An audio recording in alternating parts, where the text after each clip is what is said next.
Hello, everybody. Welcome back to the channel. Happy round one day.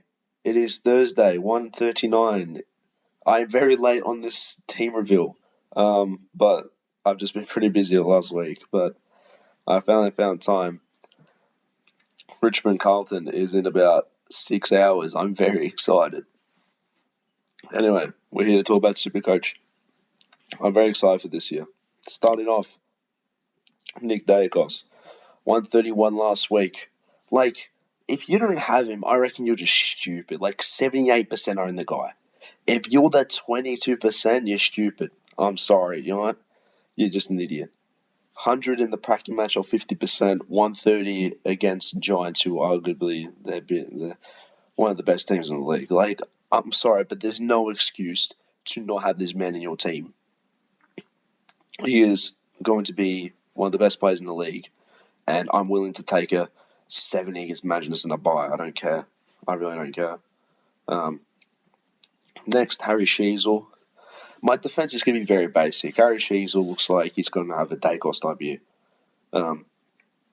In the sense of, he's going to take it to a new level. He averaged like 90s last year. There's no reason why he can't go above and beyond. Jack Zeebel's out. Fisher's come in, but that guy, he's going to be the main guy of this team. I reckon he'll outshine LDU this year. Moving on, Hayden Young. Young set for midfield time. There's no real reason not to have him. He speaks for himself, this one. He speaks for himself. Yes, I know people like Houston. Houston's a great pick. Sicily. Unfortunately, I feel like Hawks injuries are going to fuck him over. There's Luke Ryan, who I want in my team by the end of the year. I reckon he's going to be fantastic. Sinclair's been injured. Nick Newman had a pretty shocker one last year, and he's more of a pod. Whitfield had a very good game as well. He is just too inconsistent. He's too inefficient. Also, I don't like his buy. I've already got to have another player who's from Giants that could affect it. So, all right, I'm just gonna stick with those three primos. Stewart, yeah. Bit of uncertainty around Stewart this year. He had a bit of a howler in his Pracky game. I don't know. Holmes has gone off half back now. Does that push him back a bit? I mean, why would you do that? Because, apologies, I'm a bit under the weather right now. So if I'm like coughing and stuff, that's why. Please just bear with me. Then we go on Zach Williams. He's fit. He's ready to play. He had a very good first half last week, and then just died. He was on like 75 halfway through the third quarter, and then I don't know. I don't know, but if he stays fit, he could be there the whole year. Genuinely, like. Next, Josh Gibcus had a very good outing last week, 76. Low break even, negative break even, I think. We have negative 22. Hard to keep him out. Same with this man, who really impressed last week, Blake Howes. I didn't even know who he was until they confirmed his debut. And look what's happened now. He has blitzed. He has absolutely blitzed on his first game. Yes, will he get 90? Will he average 90? Obviously not. He probably cop a 40 this week, who knows. But he has one of the lowest break evens, negative 46. There's no reason to not have him at least on the bench or whatever. With Gibcus, Richmond. Richmond did not look good last week. They did not look good last week. It was very disappointing. Good third quarter, but that was about it. This one he get smashed, but that defense is looking really shaky. Gibcus has the job security. He'll be there the whole year if he stays fit. There's literally no reason to why. And then, no debate. I have literally the top 8. There's a reason why this is the top 8. This is the defense. This is the defense. If this is not your defense, like Stewart and Phillips, I can vouch. But other than that, Houston has a little bit of a pod. Short as well. I really like Short this year. The ball's going to be a lot in Richmond's defense this year, so Short. I would not be surprised if he slips into my team. Now, onto the midfield. Now, with the midfield, it seems like, although I wanted to do big midfield, it seems like this year you could go a cheaper midfield. Saying that as I pick the most expensive player in the game in Marcus Bontempelli. Bont. But I'm sticking with Bont. He was great in that second half against Hawthorn. It's Bontempelli. It is Bontempelli. You know what I mean? Like, he'll be fine. Now, I was going to choose Oliver, but his break even 151. He seemed a bit unfit, so I'm going to leave him for now. I'll get him by the end of the year because 3%. If Oliver is a pod at his best, no reason to why we shouldn't get him. As long as he doesn't reach 151 this week, we're good. That's why I'm going Tom Green. This guy is set for a huge year. He's honestly top 5 favourite of Brownlow. Honestly, this guy is incredible. And he's is it 3rd or 4th year? I think 4th. Yeah, Richmond had a chance to. We wanted him, and then we decided to go with Hopper instead. That makes me sad. But yeah, Tom Green is my guy. From there, I'm going Jack Steele. He's had 2 very good practice match openings. 530. He looks like he's ready to get back to that form. If he averages honestly over 105, I'm fine with that. Hopefully, the Jack Steele we all know and love is back for my sake. But I reckon I'm very excited for him. He has a good buy as well. Doesn't have the double buy, which helps. Doesn't have the double buy, which just helps. But yeah, I'm very excited to see this man. I'm very excited. He was dealing with injuries last year. It seems like those injuries are done. He had back-to-back great scores. At 530, it's hard to pass him up. With a low break-even as well, 95, So if he goes and gets 130, that's going to drop even more, and bang, there you go. He's going to be like 600k in like 2-3 weeks. So, yeah, I feel like I'm very happy to put Steele. Next is Nick Martin, who only 26% have. Honestly, I thought it'd be 50 by now. He's set for this role of halfback, and he looks brilliant in it. He looked phenomenal in it. He still went up the ground. He floated around, went off halfback, floated up the ground on the wing, and he kicked some goals. He's involved in every area of the pitch right now, of the field. In the ground, he's everywhere. He's everywhere. He's like the facilitator now. He's set for a big year, and when he gets that defender status, he slots right in that defense very easily. Next, I'm going Ollie Wines. The value is there, and he looked amazing in his bracket match against Freo. He looked so good. Yes, Butters was obviously got hurt, so he got some more time, but he looks like Brownlow Wines again. If he can be efficient with the ball, and he's got West Coast first as well, that helps. I know it's just kind of like you're chasing points for one round sort of thing, but he looks set and ready to go. I feel like it's going to be ready to go. Now, I'm going for a pod. He's not a rookie, but he's that price. He's not a mid-price. Jared Lyons. Now, hear me out. Before anyone loses their minds, right? Yes, let's have a look at Lyons, right? So he had a shocker year last year. Only 7 games, dealt with injury, didn't find his way back in the team. Only, he played as a sub, literally, 5 times. He only got 2 full games, which he actually didn't even do bad in. Everyone's forgetting what this man was. Averaged 90 in 2022, but 2021, this guy was the guy for me. He carried me so hard. I had him, I think I got him after round 3. This guy went nuts for me. He went nuts. He was just the best pod I've ever had in my life. -14 break even. Here's the thing. Their midfield consists of Neil, Dunkley, McCluggage, Ashcroft. Wait a minute. That's right. Ashcroft has done his ACL. So someone has to step up in that. In steps Jared Lyons. Let me just pull up the stats from last week. He was great last week, 106. He's put himself on the map for me. Bit of a pod to start off the year. And honestly, there is potential that he could be there. He had, so in terms of centre bounce attendances, Taconin 26, McInerney 24, Neil had 24, then Chera, Cripps, Hewitt, Dunkley 17, Lyons 15. He had more than Hugh. He had more than McCluggage. And this is not a pre-season thing. This is not... He played against Carlton in the middle, and he was great in it. I reckon he can get back to at least... He can average 80 at least. Like, surely.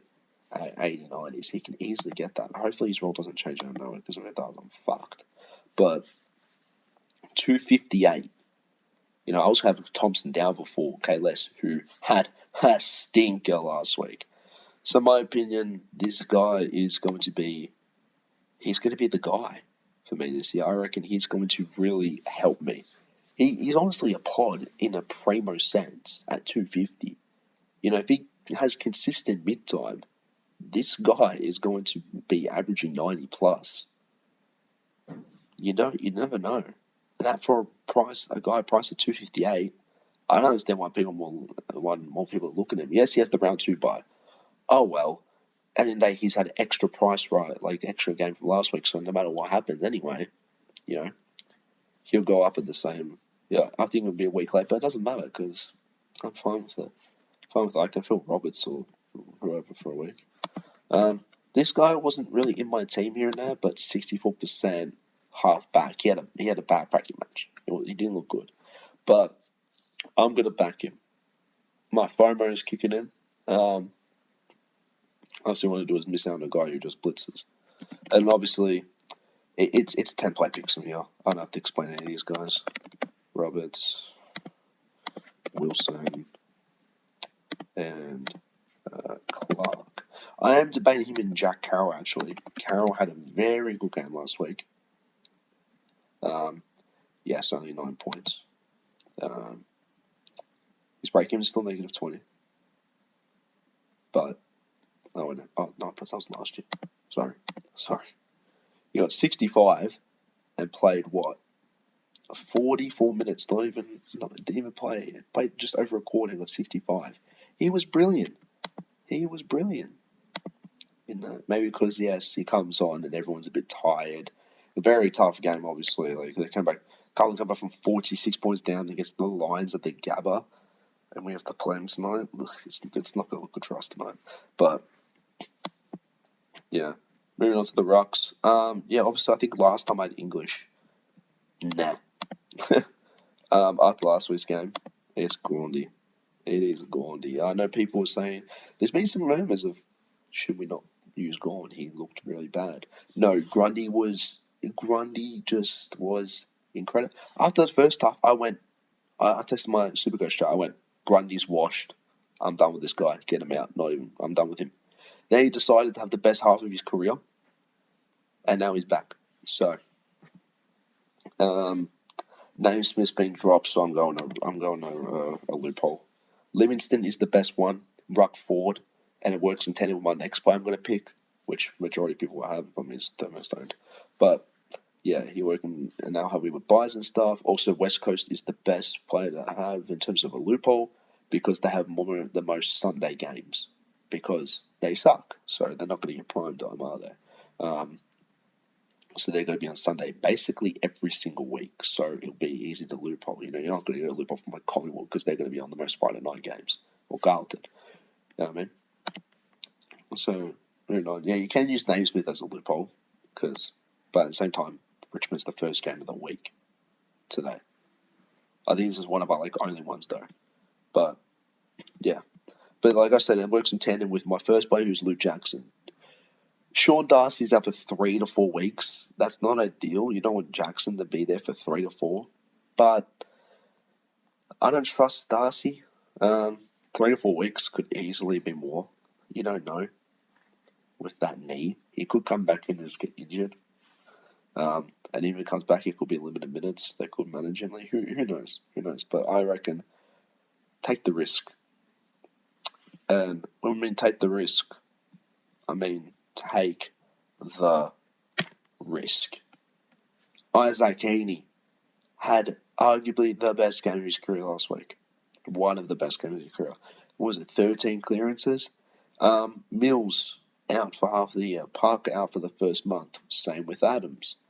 If he plays full-time midfield and proves himself in the midfield, there's no reason as to why when Luke Parker comes back, Longmire goes, should I play Heaney or Parker in the midfield?